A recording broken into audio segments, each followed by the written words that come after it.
All right.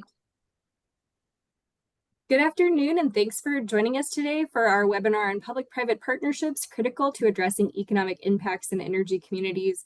My name is Catherine Klein, and I'm a senior technical advisor in the Center for Partnerships and Innovation at NARUC.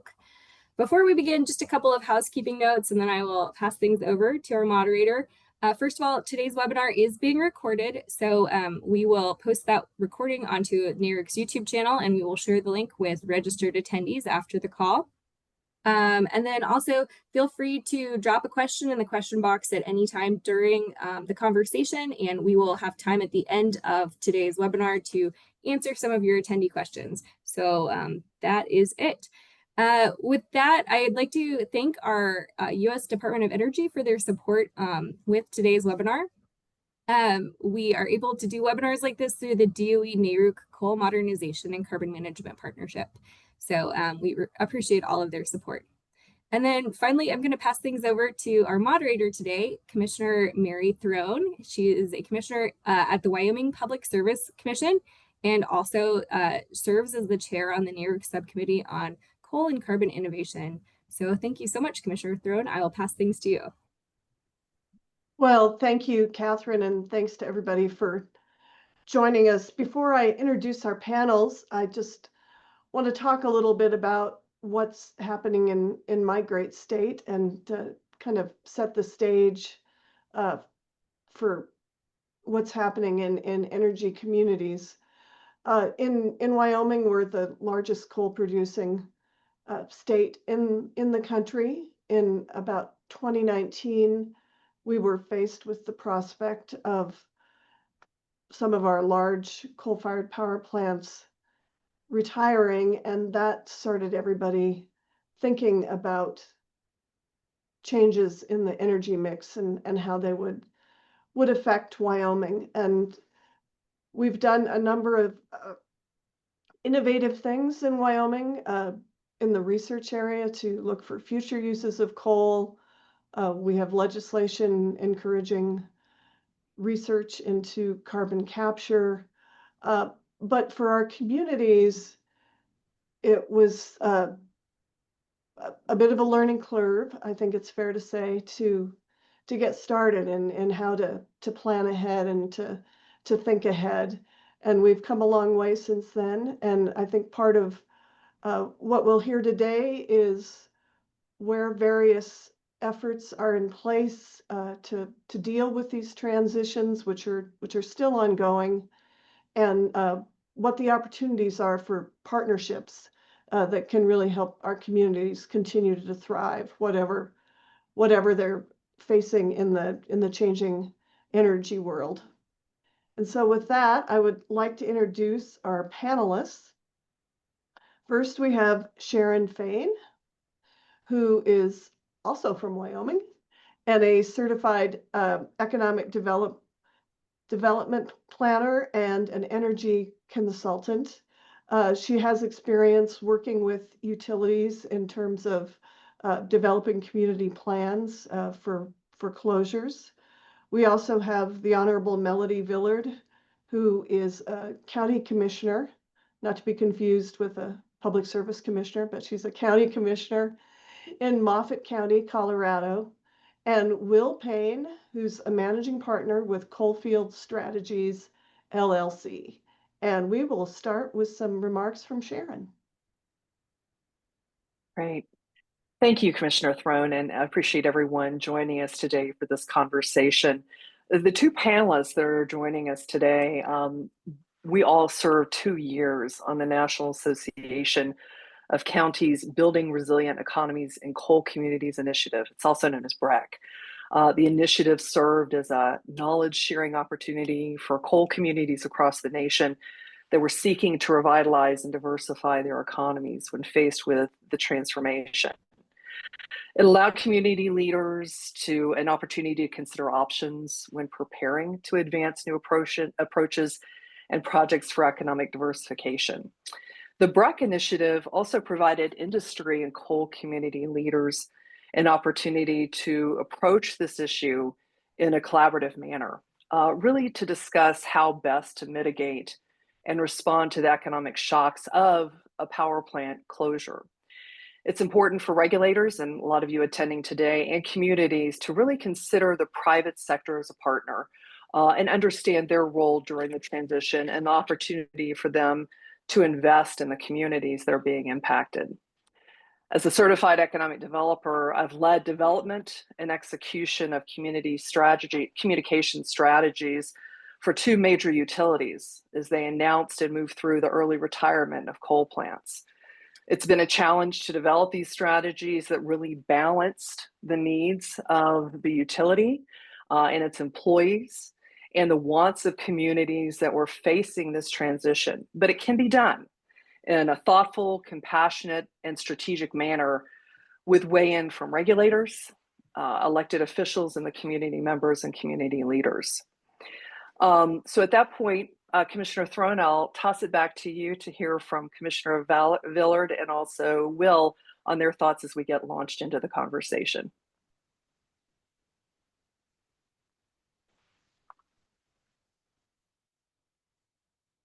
Excuse me, it would help if I unmuted. Commissioner Villard, please go ahead. Thanks. Hopefully you guys can hear me. I'm having a little bit of trouble with the internet over here. I have a little bit of wind going on and messes us up every time. So I am in the northwest corner, and as Sharon said, we were on the BREC coalition together, and our county is facing closure of a coal-fired power plant and two coal mines, and we're in the process of facing the full closure in 2028. And so our relationship with our utility has been working really close together with that. Through the closure, through the settlements that we've been working on, and then through Colorado's development of the Just Transition Fund, which is working to assist not only the communities to see how we move forward and what support there is, and some limited funding from the state with that Just Transition, but then also how do we work with the employees of the closing entities, and how do we transition those workers into our community, and how do we continue to work with the utilities that, even though they're closing in their current state, are potentially opening other utility operations in our communities, and how do we continue to make those partnerships strong and work alongside of those partners.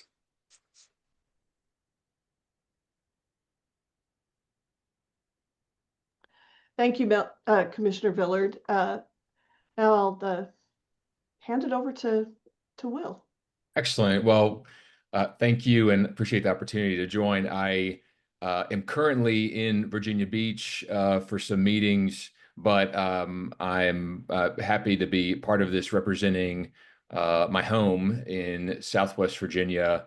You know, we have 7 coal counties in an area, a region that has about 375,000 people. We have more cattle than we have people in Southwest Virginia, a total of 16 localities.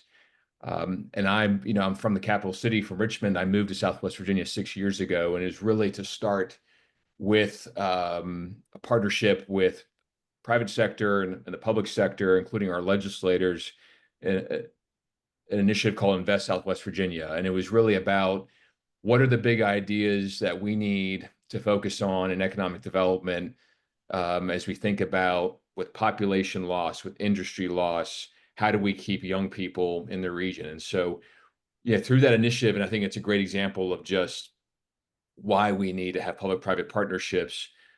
We've had about just over 900 jobs and a couple $100 million in new CapEx with, I think a healthy pipeline in the future. But I'm wrapping up Invest. We're moving on beyond this Invest Southwest initiative to something else that is exclusively on energy projects, the Energy Delta Lab. And I know we'll talk a little bit about this, but the idea of where, while we don't have planned closures in Southwest Virginia, we've had overnight challenges, whether it was a manufacturer, Bristol Compressors overnight, or shrinking workforce layoffs in the coal industry. And when we lose those people, we may lose them forever. And we lose that talent, lose those families. We have schools that are in localities that are more pressured here to focus on school closures because of lower enrollment. And so we're thinking more broadly and not thinking specifically. I don't know what's better position to be in, neither. But we're excited that, thinking, with all these partners, how we can really kind of tackle these challenges that are so great, but do that with energy generation projects now moving forward, where we know we have a long time frame and we can work backwards in terms of workforce development so that there's a job waiting for someone when they complete, and there's not the situation that we've had in the past where you train someone for a job and they move away. Thank you. Thanks, Will. So I want to start with Sharon. Sharon, when you're thinking about energy communities, what impacts do planning projects such as integrated resource plans have on how utilities approach closure plans?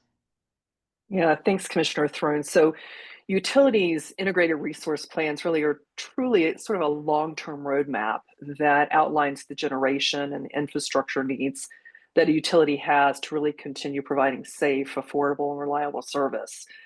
So these plans identify the types of energy the utility is considering for long-term service, as well as the transition from one energy source to another, possibly.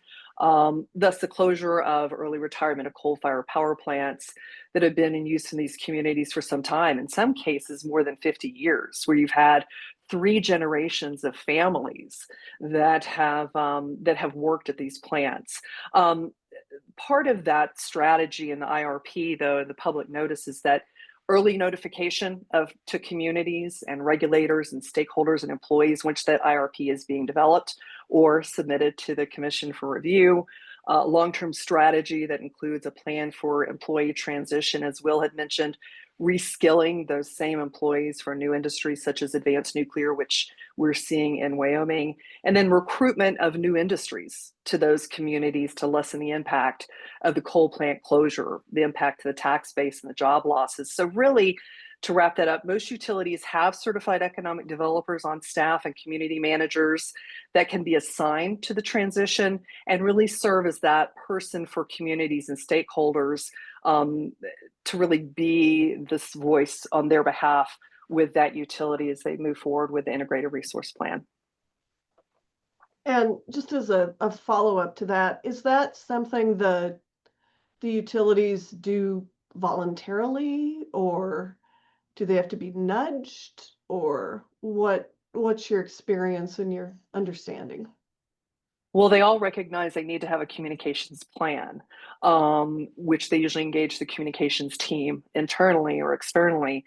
But it's my hope, I actually stepped up with the utility to suggest that they have a point person in that role. So I would encourage utilities to identify that, but I believe it would be a healthy response by regulators to suggest that dedicated resource.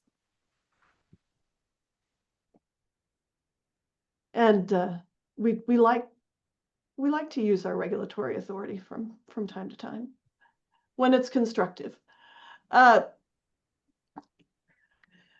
Will, I was going to ask you if you could maybe just comment on the fact that we're in a dynamic policy climate right now with significant changes underway. How is Virginia approaching these changes, and what are you thinking about related to what's happening in Virginia and the transition in place? It's a Or timely question. I mean, for the first time in 6 years being in the region, I'm really concerned about our ability to be successful. I say that first, and that Virginia is approaching this kind of policy moment with a mix of pragmatism and more regional innovation out of necessity. We have this challenge and I think every state has this challenge. With turnover and administrations, in states, you often get, um, political appointees coming in trying to save the day here, and telling those of us who've been, doing this work for decades that they can save the day in a matter of, a year or so. It's so complicated. Regional economic development in rural areas, in coal communities, it's more than any administration can be prepared to handle, and that's where that local knowledge matters. So we recognize that the energy transition isn't just about technology; it's about place. In Southwest Virginia, we've been intentional about linking state policy tools like the Virginia Clean Economy Act that passed during the Biden administration first, I believe. Um, we take into account here tax credits and then significant grant programs, particularly on the federal side, or at least used to be. We'll see. To everything that's available locally here. That includes repurposing previously coal mine properties for things like solar, pump storage, hydro that we're working on, but also leveraging those assets for more broad uses, supporting future, we hope, data center development to keep Virginia as the #1 state for data centers, or also for advanced manufacturing. And so we're thinking about this transition in 3 dimensions. The first is about generation, diversifying beyond fossil fuels while maintaining grid reliability. The second, land and permitting. That's preparing these previously mined properties for industrial development or making them, we've said them, energy site ready. And then the third is people, making sure our workforce isn't just trained for yesterday's jobs, but for what's coming next. And we may not know exactly what's coming next or the timeline, but we're going to be prepared for it. We knowing that the timeline for this pump storage project we're working on is 5 to 7 years. It's a lot better, a lot easier to plan for that. Now, agility matters. Federal programs are moving fast and going away fast. Federal policy is changing almost daily. It seems like, and I know our friends in the Department of Energy who are on this call are feeling that change. It's happening faster than they can respond to it, and we're part of some projects that we hope move forward. Just like probably everyone on this call is a part of a project they hope continues to move forward. And it's a real challenge right now, where in Virginia, the Clean Economy Act, which important to have state policy that encourages clean energy, renewable energy development in areas in Southwest Virginia, that without that policy, we wouldn't see that development. And we were aligned on the federal and state side for a few years, and now we're not. And now I'm concerned that everything we've been working on, everything we're working toward, could just go away. That's what's at stake right now. And this back and forth on policy, just at the federal level, is challenging enough, but now dealing with it on the state level at the same time. Virginia has a 1-term governor, the only state to have a 1-term governor, and so we know this change happens often. I am very I'm very unsure about what's going to happen right now. But we're continuing to work on these projects, hoping that clearer heads prevail, and that we think beyond 2-3 years, and we think beyond the same timeline that utilities and public service commissions need to think and do think. Yeah, we don't plan for tomorrow. We plan for 10 years from now, as a general rule. So is it fair to say that in the economic development world and the redevelopment world, 4 years is not a long time? No, it's yeah, not at all. And it's amazing. When the public hears about a project, have no sense that it's been the planning stages, the vetting stages for years, and the important work that goes on the infrastructure side alone is sometimes decades at play before a region can take advantage of a great economic new industry opportunity. And that's where that local planning matters so much. So you have the right people in place, um, and we've been very fortunate, I think, to have some strong leaders in Virginia on the local level who've been in roles for years, for decades, um, who really have a broader view and understand that it takes a long time to get a win. There are a lot of fits and starts in this world. Right. It's not a straight line of progress. So thanks, Will. Melody, in your intro, you mentioned the Just Transition Fund in Colorado. Could you tell us a little bit more about how you've engaged with the state and that fund, and what are some of the pros and cons of that approach? Yeah, so the Colorado Office of Just Transition was formed in 2019 to assist the workers and communities that would be adversely affected by the loss of jobs and revenues due to the closures of the coal mines and the power plants. And that was across Colorado, obviously not just in the northwest corner, but looking at what has powered these communities, and not just in the literal sense, but in our workers, and what these communities utilities have given back to each of the communities, and how do we then transition from that and look at what comes next, what's the next supporting role, and kind of when Will was talking, it's those very similar key pieces in each community. Although we're very different, there's a lot of similarities in what stands those up and what supports those communities. And we talk about putting all of our eggs in the same basket, and so this diversifying things as we move forward, we have those eggs in the basket because that's the resource that we have available to us. And so looking at the support from the Office of Just Transition, I think one of the cons immediately is there's no long-term support for that type of funding or resource, whether it's the human resource capital or the actual funding capital for that, where these utilities are able to have revenue. They're a revenue generating source on their own that creates this opportunity in the communities. And so what are we replacing that revenue generation, the tax, the wages, those incidental businesses that come in and stand up a community around that? And so I think right off the bat, one of the cons is we're trying to replace support with something that doesn't have a revenue generating source backing it.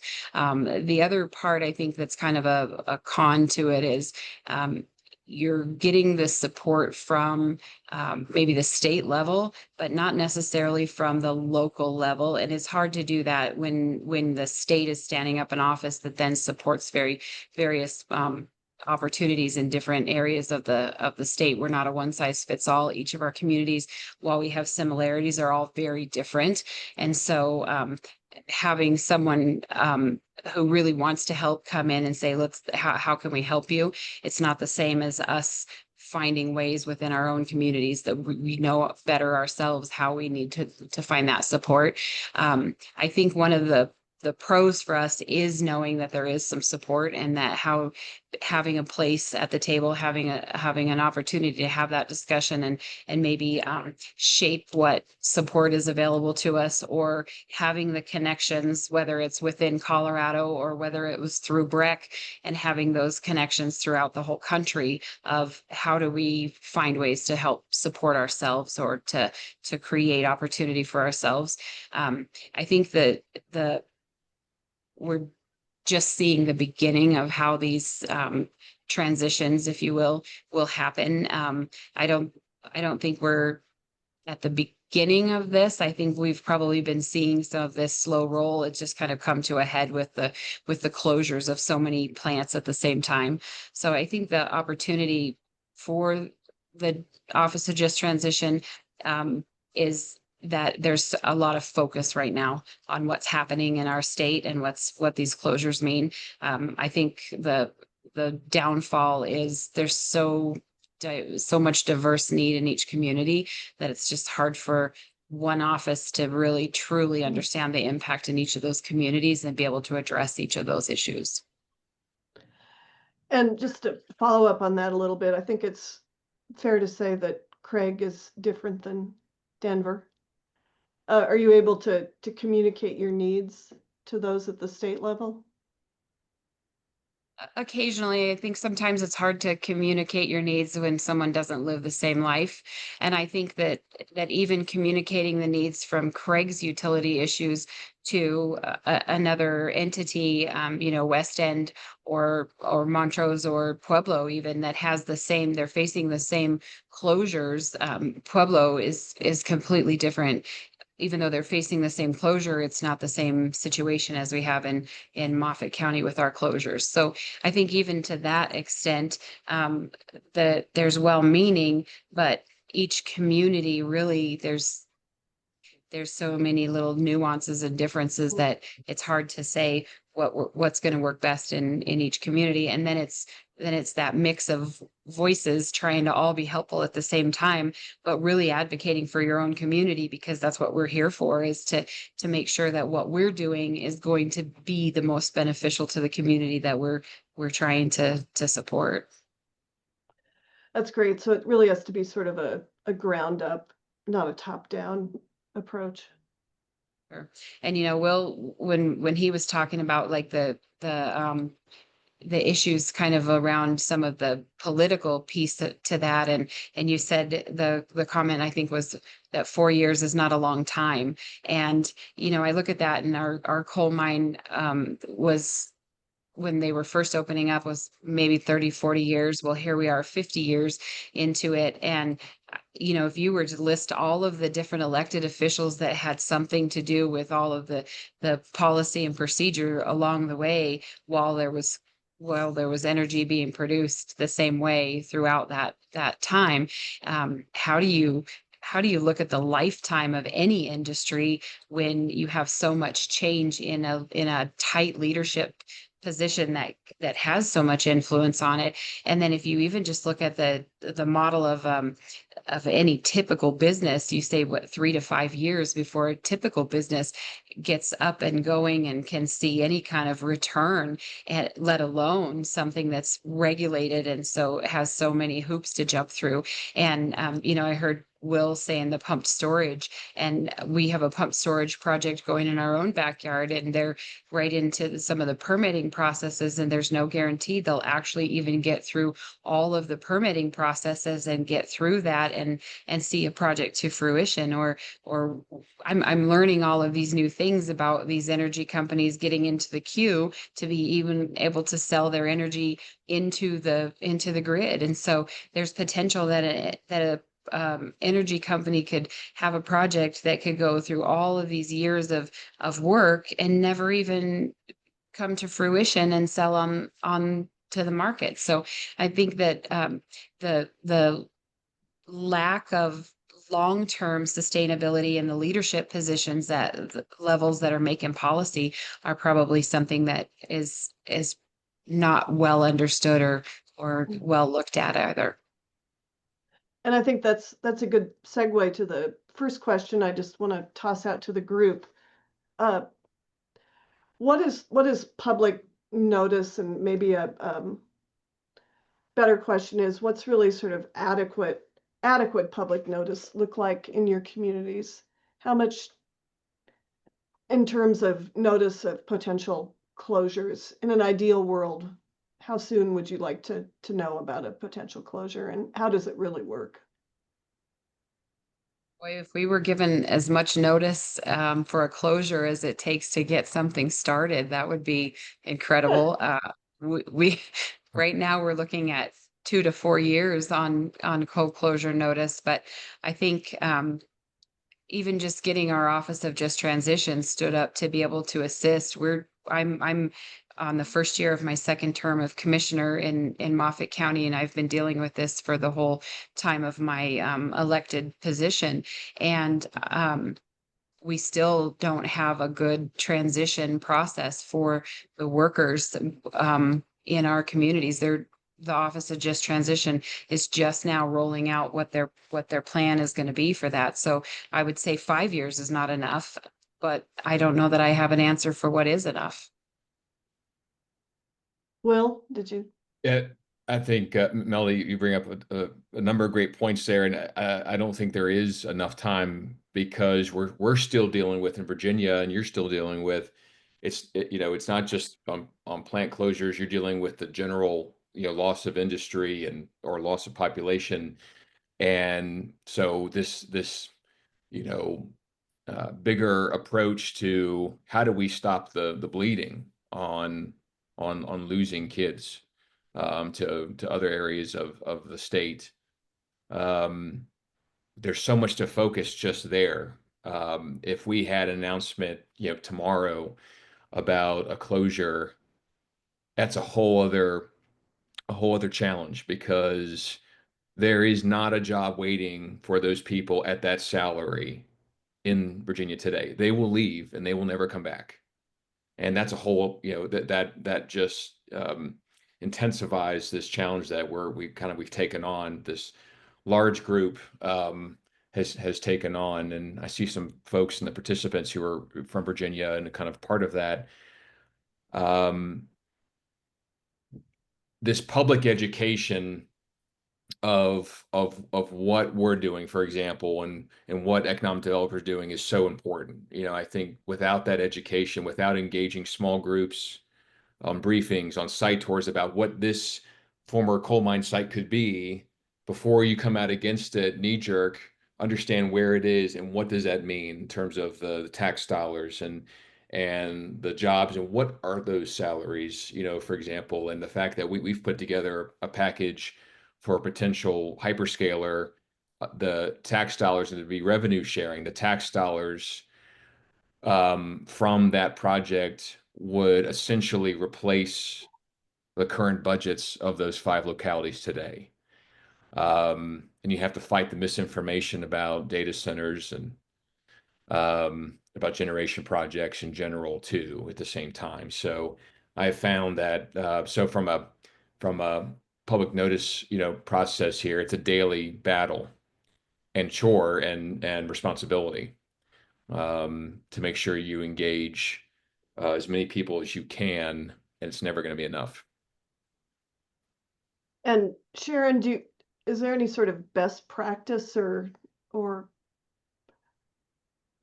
ideal world notice? Well, I think as County Commissioner Villard mentioned, each community is unique. So while you can develop a strategic communications blueprint and economic diversification, a development blueprint, it needs to be customized for each community, understanding the impact that your decision as a utility or coal company, the decision that your impact is going to have on that community. So, there's a traditional start, but it's got to be customized to meet the needs and with input, again, from the community itself, elected officials, and any regulatory requirements that come up that are associated with the announcement and the moving forward with a closure. And we've touched on state issues. Are there state government structures that have impacted support being provided to energy communities, and how has that worked beyond things like the Just Transition Fund? I've got a great example, and this is where we have a really good legislative delegation, many of whom have served together for 10, 15 years or more. And there was a recognition back in 2019 that there needs to be, every state has a ton of different authorities, but a regional authority, this is called the Southwest Virginia Energy Research and Development Authority, and was created, for this 10-year period to sunset in 2029, but focused exclusively on engagement with the public, on working on a local strategy that would work with federal and state partners, but a locally driven strategy for siting, energy projects in the region and the related workforce development. So a recognition from the General Assembly in Virginia that not all good ideas come from the Capitol. It was a good idea to create the authority, but that one that was driven by our legislators is really important. But to really give that authority some rope, I'm proud to serve as the volunteer executive director of that, I guess. But it has no budget, but we have great people. There are many great things that are announced in government, but many of them aren't funded either. So, but it's really important to have this group, and we have utilities represented, we have local government leaders represented. So that being a vehicle here for public engagement is really important as we talk about things like the future, advanced nuclear, small modular reactors, pump storage, you name it, data centers, that we can use that as a way to get facts out. And Sharon, are there any state supports that you think are important for local communities to have? Well, obviously, if your state has an energy authority that can help guide the conversation and help those communities gain access to some of the decision makers and potential energy developers or industries that are considering locating in the state, making sure that those coal communities are first in line for that conversation. Because we have to remember there's a tremendous amount of infrastructure associated with these plants that can be redeveloped or reused for some of the, as Will had mentioned, hyperscalers. So there's interest in that infrastructure, the ability to sell that infrastructure, and then have a job creation and a tax base to benefit the company as that coal plant is transitioning and closing. So I would say the State Energy Authority. I would also say, obviously, a lot of the states have a business association, and also state chambers, and making sure that coal communities, their elected officials, really at the forefront and on the mind of those state agencies and associations that are facilitating and promoting the state for economic development and growth. And I would just add, to answer my own question too, that certainly in Wyoming, getting support to our communities that didn't have experience applying for grants or administering grants was a gap, and that was a role the state could fill and assist. It was a gap, but I'd like to just mention that the utility and the utilities helped. the utility identified the gap. So they funded two very experienced grant writers. They funded that through the County Commissioners Association to provide that resource to the counties until we saw the delegation and the governor step up and open up and develop a broader authority to offer that training to communities. So it started again with the public-private that branched out into an initiative at the federal delegation level. Yeah, it doesn't help to have a lot of funding available if you can't access it.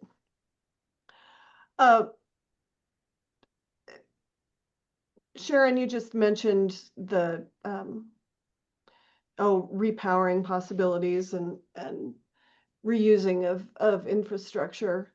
What are communities looking at in terms of repowering opportunities, either coal to nuclear, coal to solar, or I'll just throw in innovative uses of coal too?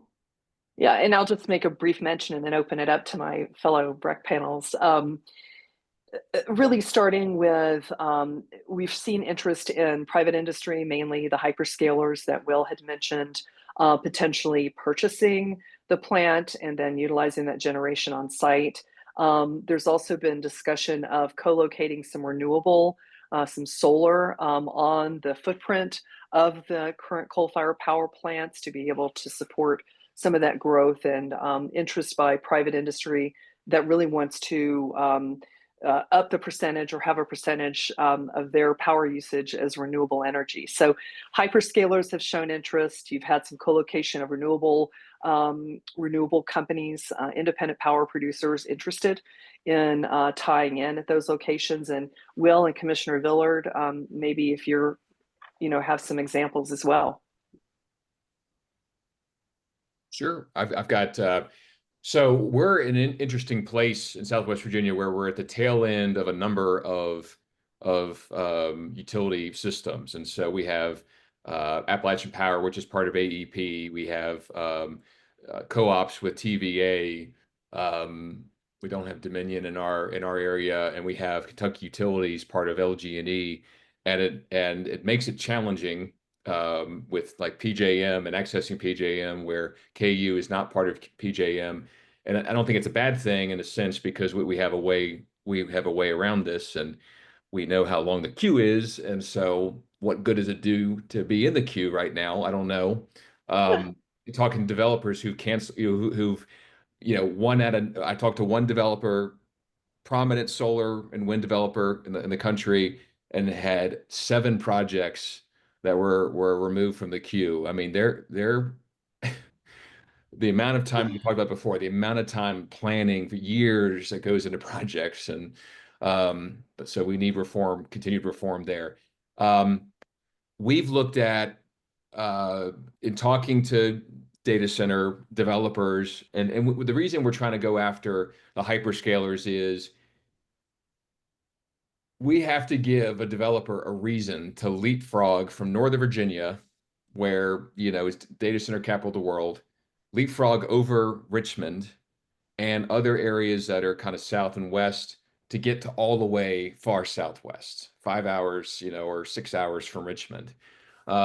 We have to give them a pretty good reason to do that. And so it's this big idea of a campus where you have, the large data center development, a 4,000-acre campus. Where else are you going to get 4,000 acres in most states? And then having local generation that is compatible. The solar and the wind for making pump storage, ultimately, an amazing source, and down the road, nuclear. And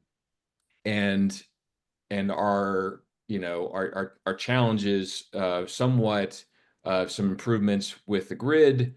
And so locally, we put together this project called Wise Link. It's in Wise County. This is where all this development is, on one large piece of land, 65,000 acres. Not all of it is developable, but in trying to go after the GRIP dollars have been gotten through the application stage, the concept stage, the application stage, haven't been successful in the long run, but we know that developers ultimately are going to have to pay the bill here to improve the infrastructure. Everyone's under the same timetable, 5-7 years to beef up, the infrastructure for a data center. And so we know the challenges that we face, but we got to give them a really good, big idea that brings the developers together under one umbrella. And so that's what we're trying to do. And that takes a lot of trust, with developers that are like-minded, and buy-in from the utility, and doing everything in the spirit of the regulators. So I am hopeful. I am just still very concerned that eliminating the tax credits of the IRA could just dismantle everything. And these are in districts, I'm just going to say it, districts around the whole country that are going to be disproportionately affected by these changes, and all voted, for leadership here, on the federal side here. So you got to know that, communities are going to be hurt badly, and they're not getting what they voted for. And I'd like to direct attendees, Commissioner Throne, to the Midwest Governors Association. They had a 2-year study with a group of communities that did actually develop a blueprint for economic transition for energy communities. So again, that's Hmm. the Midwestern Governors Association, and they even have 4 examples online of coal plants that were either sold or redeveloped into. One of them, I think, was a community activity center. So I would point Right. folks there that might be looking for that resource. Thanks, Sharon. Um, Commissioner Villard, did you have anything you wanted Yeah, to add? I was just gonna say, we have seen some power line improvements, and we obviously have a pretty good opportunity here with the ability to get power into the system. And so we are being looked at, but the process of actually getting something to fruition and being able to then tie into the grid and service from there is not guaranteed, and it's not necessarily a quick process. And so I think when we look at repowering opportunities, nuclear is something that our community has to have a lot of education on. There's a lot of fear around nuclear, and that's long term. So I think that's something that our community may look at in the future, but needs a lot of education. We, as part of our settlement with our utility, was a natural gas fired plant, and that still is, there's a gap between what's closing now and when that would be stood up. And so it's just that there's some uncertainty with the build and the buy-in to be able to actually get that online. And so what we actually will see in the next few years, it'll be interesting. And what the political climate is when all of the steps have been met to actually buy into the grid will be kind of an interesting thing to watch as well. No, it's always the challenge to get all the pieces to fit together. Yes. We do have one question in the chat. I'd encourage anyone else to maybe throw in a question, but just so we don't run out of time, I'll go ahead and ask this one. How is the current administration's push to keep certain coal mines open impacting your communities? Is there more emphasis to try and keep mines slated for closure open, or are you trying to pivot to other energy sources? If you are anticipating them to stay open, would you still have the employees to support the coal mines? I will go ahead and start on that one, just because that's a question that we've been getting asked a lot with our closures with Tri-State. And because we did just get through the settlement process, I think we're a little bit further beyond that closure discussion. There is a settlement in place, and while our county and our communities are part of that, there's other entities that are part of that settlement as well. And so I think while there's still some exploration in that, it's important to recognize that for our community, those 2 coal mines and power plant are a really big thing for us. But in the scheme of those 2 coal mines and power plants, in the scheme of Tri-State's overall portfolio, they're pretty small. And so I don't know that those, I think those things will be a little bit too little too late. We're not taking ourselves out of the conversation for it, but I don't know that those supports from the federal government will impact us locally as much as we would have hoped they would. And I think it's important to state too, even though we do have the ability, or they have the planning to move into that gas-fired plant, it'll take time from a closure to a build.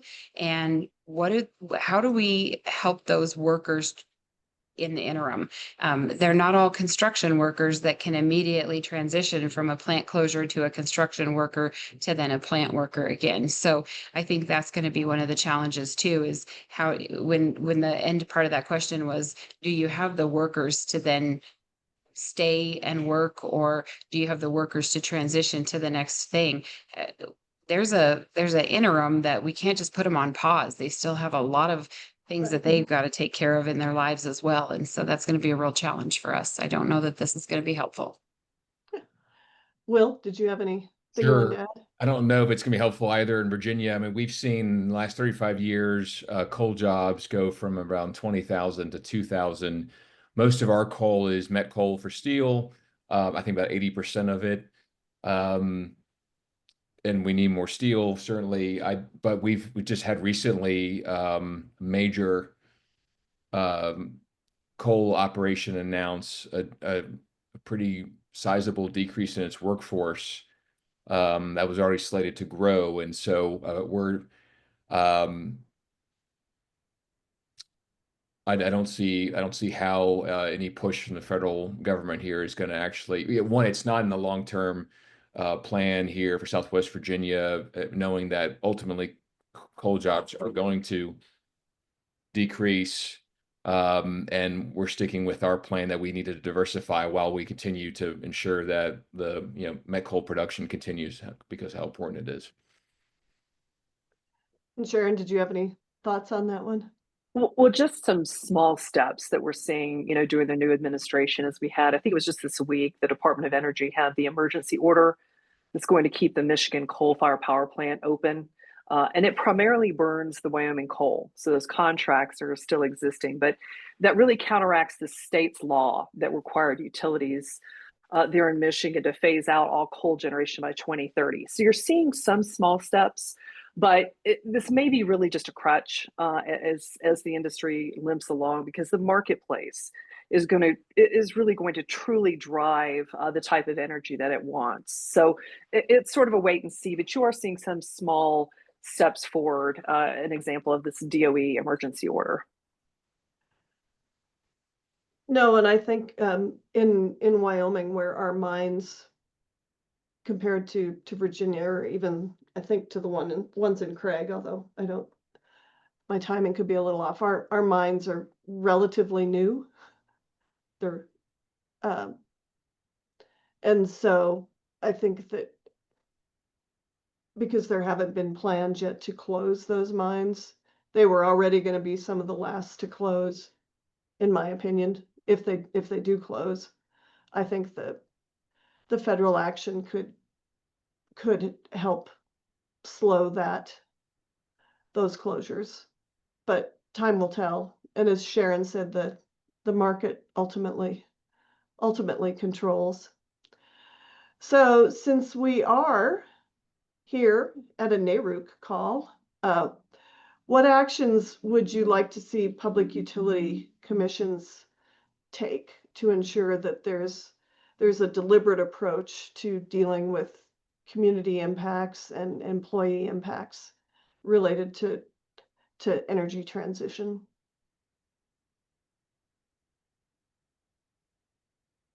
That wasn't supposed to be a hard question. I can start off just from the private side of it, is that early notifications to communities, regulators and stakeholders and employees, requiring the utility to develop a long-term strategy that includes an employee plan for transition, that includes also reskilling for those same employees if there's an opportunity that comes in, and also the assistance and commitment of a dedicated team, strike team, and also economic development commitment for recruiting new industries, playing a part in that discussion, to be able to make sure that the utilities at the table and providing resources to be able to recruit new industries to replace that plant, to lessen the impact of the closure on that tax base and the job losses. So that's what I would see is requiring the utilities to be able to have that plan and dedicated resources and fill gaps, such as they did with recognizing they truly needed the grant expertise of these professional grant writers to support communities to identify opportunities for federal funding. I'll add, I think those are all fantastic points, and I would just add on that in that crisis mode moment, that sometimes on the state level, it's easy to forget that there are a lot of people focused on this type of work every day locally who know the region better than the state. And so that collaboration is real and true with those, on local level with all, with state officials and the commission. It's best for everybody that happens. Yeah, I echo what Will said on that. And I think also communicating at the local level, those decision makers, we were in a position in Moffett to not really understand what our options were with the Public Utilities Commission. And so this has been a learning opportunity for us going through this. And I think there could have been some more education and some more maybe insight. We know now more than we did then. And I think that, our Public Utilities Commission does as well.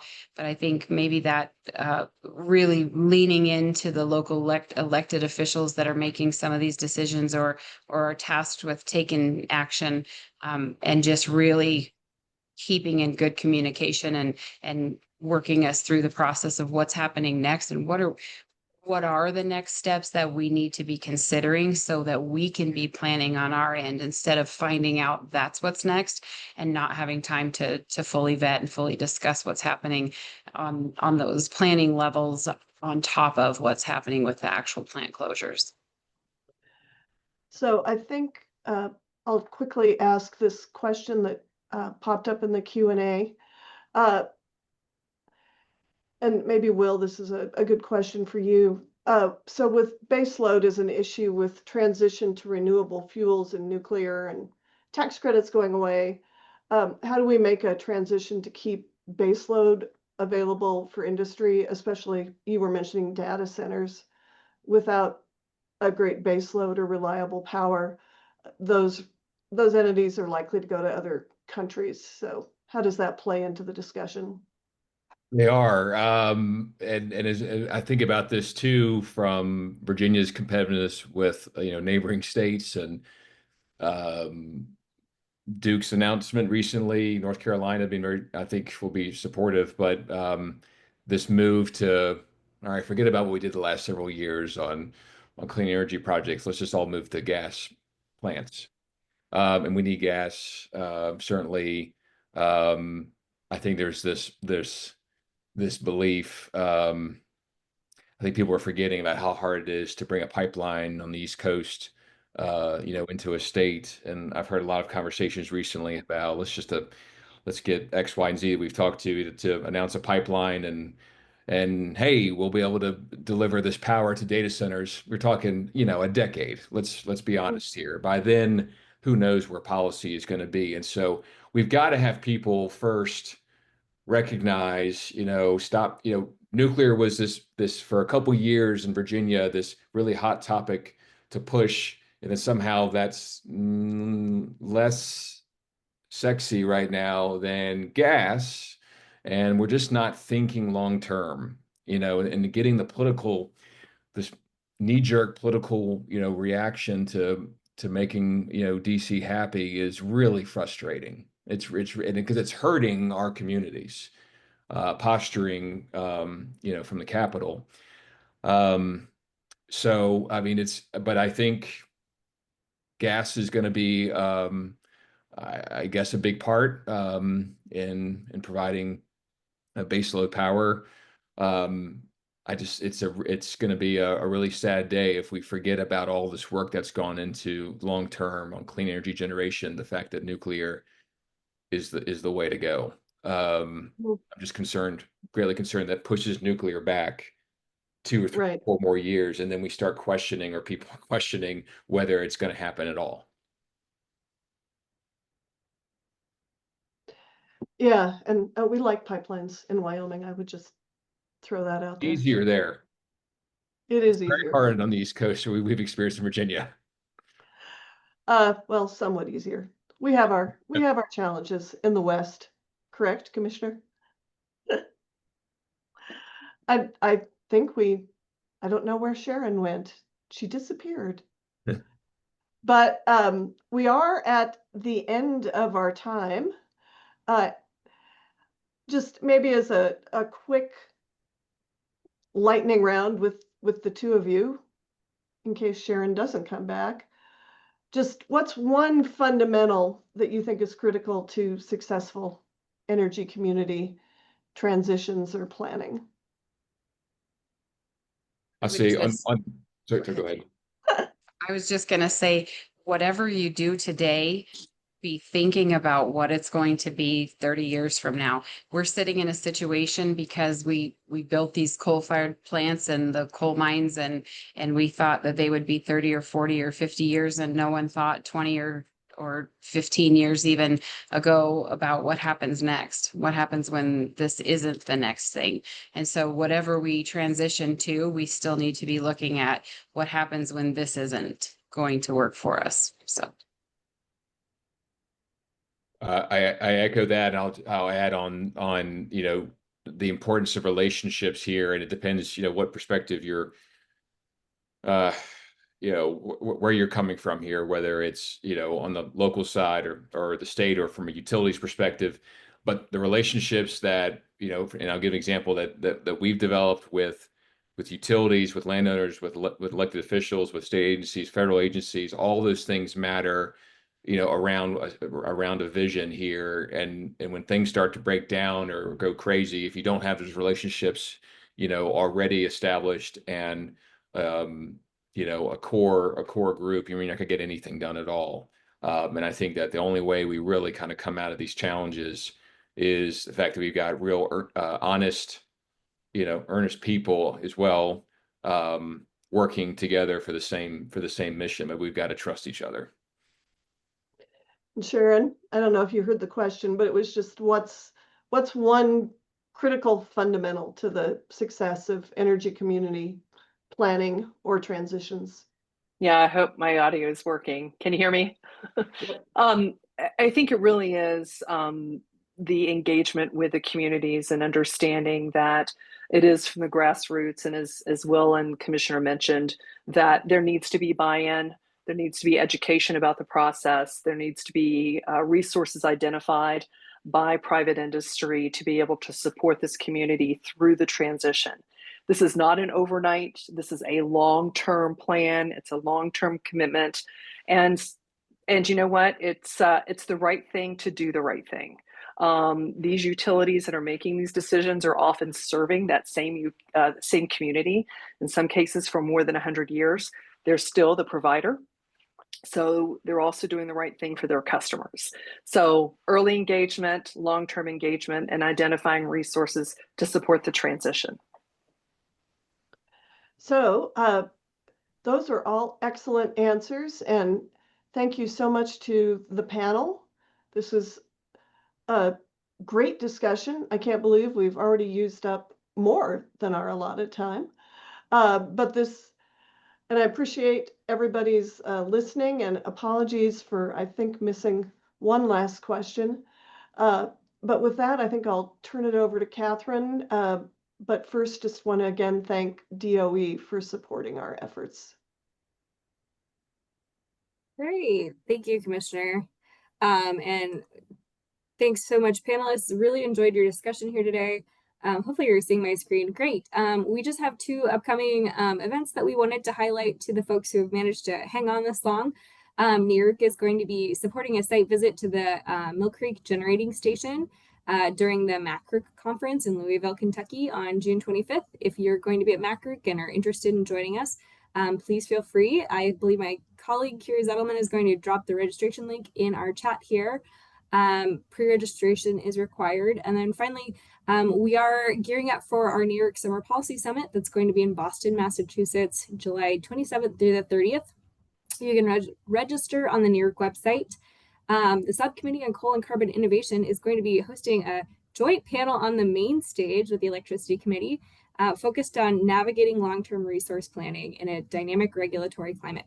So we hope to see you there. And again, thank you so much, panelists, and Commissioner Throne for moderating. What a lovely conversation. Thanks, everyone. Great. Really appreciate it. Thank you. Bye-bye. Take care.